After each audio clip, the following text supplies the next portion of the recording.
Punga mikono namna hii kwa Dr. Samia Suluhu Hassan. Dr. Samia oye! Dr. Samia moto moto. Mheshimiwa Rais wa Jamhuri ya Muungano wa Tanzania, karibu sana Dar es Salaam. Sisi wa Dar es Salaam tumefarijika sana. Na kabla sijaanza kueleza mambo machache kwa heshima hii kubwa niliyopewa, ugeni huu wa leo umeambatana pia na wakuu wa taasisi za serikali, naomba msimame, ambao pia mkutambulishwa. Hawa wamo miongoni wanaotuendeshea TanTrade, wanaotuendeshea TBS, wanaotuendeshea reli na wote, pamoja na watu wa National Housing, pamoja na wote kabisa wako hapa. Lakini pia viongozi wa Chama cha Mapinduzi ngazi ya wilaya, hamkusimama, wenye viti, naomba msimame. Hawa pia Mheshimiwa Rais ndio ambao wametukabidhi ilani yao na tunaendelea kuitekeleza. Lakini pia kwa heshima kubwa ningeomba niwasimamishe mawaziri. Walitambulishwa lakini naomba msimame tena ili Mheshimiwa Rais aweze kuwaona. Wamekuja kukunga mkono Mheshimiwa Rais kwa heshima kubwa sana. Lakini pia mkuu wa mkoa wa Pwani pamoja na wakuu wa mikoa wote, mkoa wa Morogoro alipaswa kuwepo lakini amewakilishwa na ndugu yangu Shaka kutoka kule Kilosa. Kwa heshima hii kubwa Mheshimiwa Rais kukusindikiza wewe ili kuja kuzindua soko hili. Lakini pia wabunge wa Dar es Salaam, amkupewa heshima hii kubwa, msimame angalau Mheshimiwa Rais aweze kuwaona. Katika wabunge hawa Mheshimiwa Rais umetupatia heshima, mmojawapo ni waziri, lakini tunao mawaziri karibu wawili hapa. Hiyo ni heshima kubwa sana mkoa wa Dar es Salaam. Naomba tumpigie makofi sana Mheshimiwa Rais.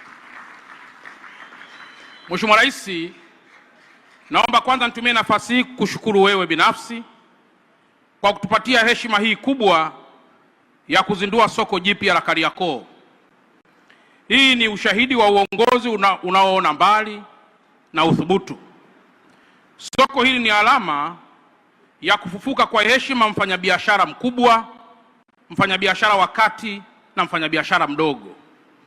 Soko hili pia ni alama ya diplomasia ya uchumi na kielelezo cha kukua kwa uchumi wa taifa letu na kielelezo pia cha kukua kwa uchumi katika mkoa wetu wa Dar es Salaam. Mheshimiwa Rais, Mungu akubariki sana. Mheshimiwa Rais, kabla tujazindua soko hili, nikiri kuwa tumepokea maelekezo ya mara kwa mara kutoka kwa Mheshimiwa Waziri Mkuu wa Jamhuri ya Muungano wa Tanzania, Dr. Mwigulu Lameck Nchemba. Amefanya ziara katika mkoa wetu wa Dar es Salaam, ametupa maelekezo, amekuwa macho na kusimamia mara kwa mara maelekezo yake yote kwa niaba yako wewe Mheshimiwa Rais wa Jamhuri ya Muungano wa Tanzania. Na kwa dhati ya moyo naomba ndugu zangu wote tumpige pia makofi Mheshimiwa Waziri Mkuu kwa sababu wizara hii ipo ofisini kwake. Mheshimiwa Rais, nishukuru tena Mheshimiwa Waziri wetu wa Nchi, Ofisi ya Waziri Mkuu, Tawala za Mikoa na Serikali za Mitaa, Mheshimiwa Profesa Shemdoe, naye amekuwa bega kwa bega kuhakikisha halali ili kuhakikisha soko hili linakamilika kwa ufanisi na linaanza kutoa huduma ili nawe Mheshimiwa Rais unapokuja siku ya leo kulifungua liwe katika ubora huu unaouona siku ya leo. Ningeomba pia kwa dhati ya moyo wangu tumpige tena makofi mengi Mheshimiwa Waziri kwa usimamizi wake na maelekezo yake kwetu. Kama ulivyopata taarifa Mheshimiwa Rais, fedha zilizotumika katika kujenga soko hili ni nyingi sana. Wafanyabiashara zaidi ya 1500 watakuwepo katika soko hili. Lakini aliyelijenga soko hili, mkandarasi aliyeshinda ujenzi wa soko hili Mheshimiwa Rais, anaitwa Esteem Construction na mshauri ni NHC, shirika hili la serikali. Mheshimiwa Rais, mjenzi huyu aliyejenga soko hili hajawahi kuwa na chembe ya ubabaishaji hata kidogo. Na mimi kama mkuu wa mkoa na mrecommend mahali popote Tanzania palipo na miradi ya serikali apewe mkandarasi huyu. Ni mkandarasi mwenye uwezo, mkandarasi mwenye watu, lakini mkandarasi asiye mbabaishaji. Tumpigie tena makofi mengi sana Esteem Construction. Mheshimiwa Rais wa Jamhuri ya Muungano wa Tanzania, soko hili la Kariakoo lipo katika mkoa wa kikodi. Na nikiri kwamba wakati wa utambulisho Kamishna General wa TRA hajatambulishwa. Naomba naye asimame kwa ridhaa yako Mheshimiwa Rais tuweze pia kumwona Kamishna Mwenda. Mheshimiwa Rais, Kariakoo ipo ndani ya mkoa wa kikodi ambao unaitwa mkoa wa kikodi wa Kariakoo. Mheshimiwa Rais, mwaka 2024-2025 mkoa huu wa kikodi ulipewa lengo la kukusanya bilioni 142. Lakini Mheshimiwa Rais, mpaka tunafunga mwaka mkoa huu wa kikodi ulikuwa umekusanya bilioni 145.4, sawa na 102% la makusanyo. Lakini pia ile Mheshimiwa Rais, mwaka 2025-26 mkoa huu wa kikodi ulipewa jukumu la kukusanya shilingi bilioni 151. Lakini mpaka kufikia Januari mwaka huu 2026 mkoa ulikuwa umekwisha kusanya bilioni 92.2. Hii inaonekana kabisa tutavuka lengo lile ambalo tumepewa kwa mwaka. Mheshimiwa Rais, naomba kwa ridhaa tumpigie makofi mengi tena Kamishna General TRA kwa kuendelea kusimamia makusanyo ya kodi katika ukanda huu muhimu. Mheshimiwa Rais, hii inaonyesha kuwa eneo hili ni muhimu mno kikodi, ni muhimu sana kidiplomasia na ni muhimu sana kiuchumi. Na kwa mantiki hiyo, lazima sisi kama mkoa tuwe na kila mbinu za kuweza kulinda eneo hili muhimu ili lisilozolote katika makusanyo ya kikodi, kwa kuwa kodi ndio uti wa mgongo wa kuweza kutekeleza miradi mingine mingi ya kimaendeleo. Mheshimiwa Rais, eneo hili kwa muda mrefu limekuwa pia na uhaba mkubwa sana wa vyumba au frame za kufanyia biashara. Na Mheshimiwa Rais, kwa maelekezo yako uliyoyatoa wewe mwenyewe mwaka 2022 ulitoa maelekezo kwa shirika la nyumba kuweza kuzindua sera ya ubia ambao utakaribisha kujenga majengo yote ya National Housing kwa mkono pia wa private sector. Mheshimiwa Rais, naomba leo nikuthibitishie kwamba nyumba nyingi unazoziona katika eneo hili la Kariakoo ni nyumba pia ambazo zinamilikiwa National Housing. Yale maelekezo yako Mheshimiwa Rais uliyoyatoa kuanza kuingia ubia yameleta matokeo yafuatayo. Hivi ninavyozungumza Mheshimiwa Rais, mikataba ambayo imekwisha ingiwa na private sector na NHC ni zaidi ya 61 kwa ajili ya kubomoa na kujenga upya maeneo ya shirika la nyumba ili yaweze kuaccommodate wafanyabiashara wengi katika eneo hili. Sasa kilichokuja kuzaliwa Mheshimiwa Rais, zimezaliwa frame za kufanyia biashara zaidi ya 1500, zimezaliwa apartments zaidi ya 700, lakini zaidi pia yamezaliwa maeneo mengineyo Mheshimiwa Rais yenye thamani ya zaidi ya bilioni 356.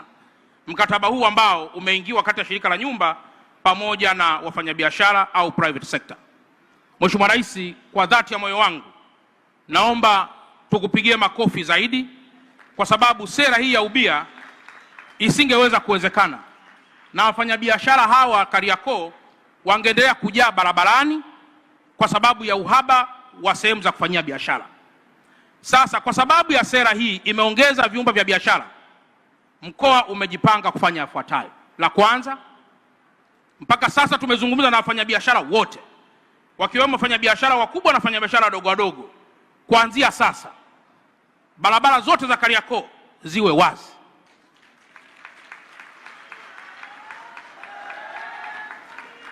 Na hili Mheshimiwa Rais, itakuwa sio busara hata kidogo kwa jengo kubwa kama hili la zaidi ya bilioni 28 afu likakosa barabara. Wewe Mheshimiwa Rais ulikuja hapa wakati jengo la Kariakoo limebomoka. Hawa fire Mheshimiwa Rais uliowaona umewanunulia vifaa vile vya fire, walihangaika sana namna kuingia huku ndani kwa ajili ya kuleta uokozi. Leo hapa Kariakoo kuna wafanyabiashara zaidi ya 500 kwenye hili soko, na square mita zaidi eneo ni dogo. Sasa mara ya kwanza tulijua tuna upendo mkubwa kuziba barabara, lakini hizi zilikuwa ni siasa ambazo zitaleta majanga makubwa kwa watu na wafanyabiashara kubwa na wafanyabiashara ndogo ndogo. Na kwa mantiki hiyo tumekubaliana kwamba kuanzia leo, wewe Mheshimiwa Rais ulipokuja kuzindua soko hili, barabara zote zinazoingia katika ukanda huu wa Kariakoo ziwe wazi.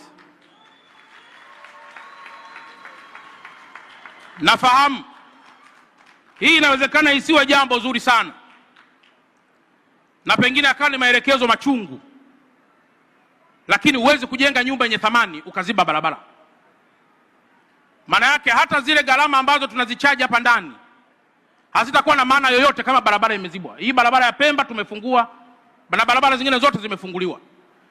Kwa hiyo Mheshimiwa Rais, naamini kwamba diplomasia itaendelea kutumika pasipo kutumia nguvu ili kuhakikisha barabara zote zinakuwa wazi, na wale ambao walikuwa wana sehemu za kufanya biashara sasa National Housing pamoja na Kariakoo na sisi wenyewe halmashauri ya jiji pale palipokuwa eneo la DDC tayari pana frame zaidi ya 500 ili kuruhusu wafanya biashara kufanya biashara hapa.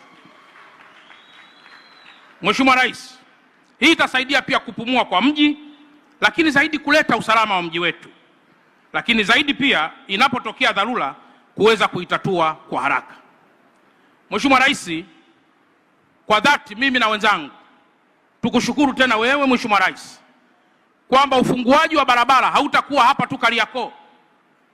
Mheshimiwa Rais, kwa muda mrefu hapa Dar es Salaam ilikuwa kila inaponyesha mvua tunafunga barabara. Tunafunga Jangwani, tunafunga Kigogo, tunafunga kote Mheshimiwa Rais. Mwaka jana tulipokulilia wewe Mheshimiwa Rais, ulifanya mambo yafuatayo na naomba haya Watanzania waweze kuyasikia. Mheshimiwa Rais, daraja la Jangwani hivi ninavyoongea umetoa pesa bilioni 97 na ujenzi unaendelea, na daraja litakuwa na urefu wa mita 300 na kutoka chini kwenda juu mita 10. Maana yake mafuriko itakuwa ni bye bye katika eneo hilo.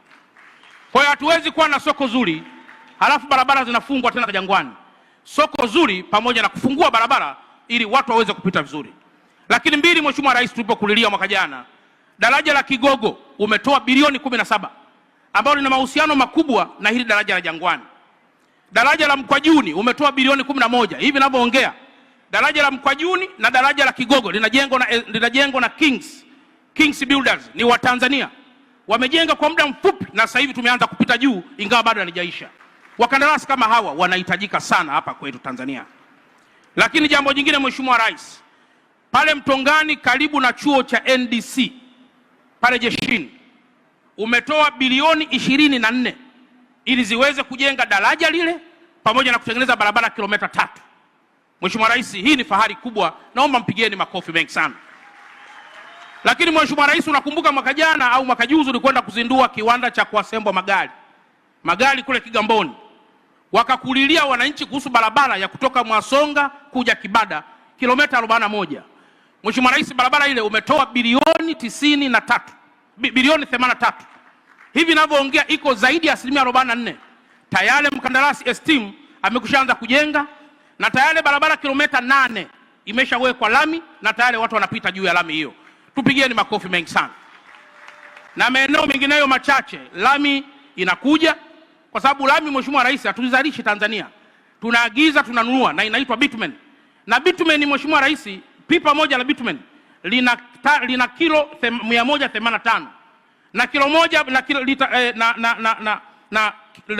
na urefu wa barabara wa kilomita 1 unatengenezwa kwa bitumen 200, yani kwa maana mapipa 200.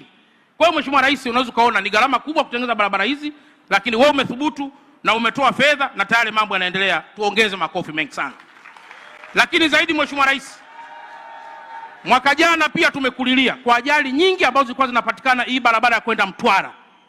Ukifika pale Mbagala kwa mbele pana barabara pale, kila mara ilikuwa ni ajali kubwa zinapatikana pale. Umetoa bilioni 54 zinajenga barabara ya kwenda mpaka inatoka pale Mbagala inapanua lile daraja kubwa ambalo limekuwa likiua watu, bilioni 54. Leo unapozungumza mkandarasi yuko site anaitifua barabara. Naombeni mpige tena makofi mengi sana. Hatuwezi kufungua soko la Kariakoo kama barabara zote ni mbovu. Umethubutu, unajenga barabara na soko letu linaanza kutumika pamoja na maeneo mengineyo.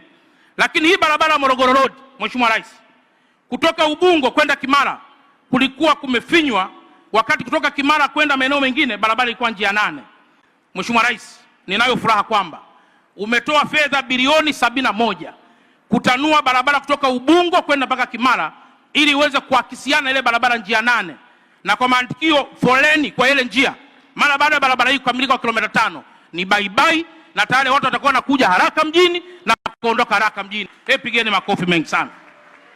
Mheshimiwa Rais, naomba niishi hapa, lakini barabara za mwendo kasi sijataka kuzitaja, ambazo kila mmoja anaziona.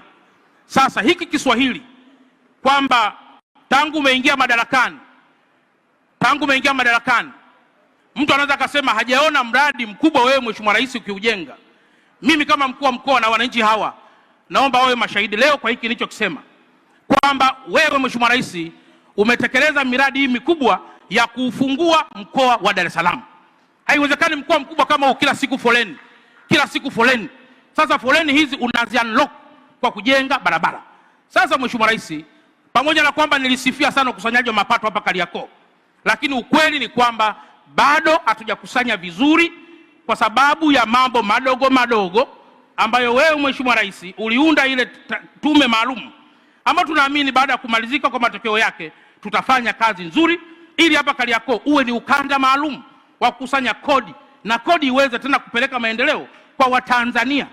Hii ni message kwamba kila mmoja ashiriki kulipa kodi, kwa kuwa kodi ni uti wa mgongo wa kufanya maendeleo kwa taifa letu. Baada ya kusema hayo, Mheshimiwa Rais, nashukuru na asanteni na poleni kwa nio wa kwanza. Tushikamane tujenge taifa letu. Mungu mwema atubariki sana. Asanteni sana. Asante, naomba tupige makofi mengi sana wana Dar es Salaam. Asante sana vijana wa Masa. Asante sana Mheshimiwa Mkuu wa Mkoa wa Dar es Salaam. Mheshimiwa Rais wa Jamhuri ya Muungano wa Tanzania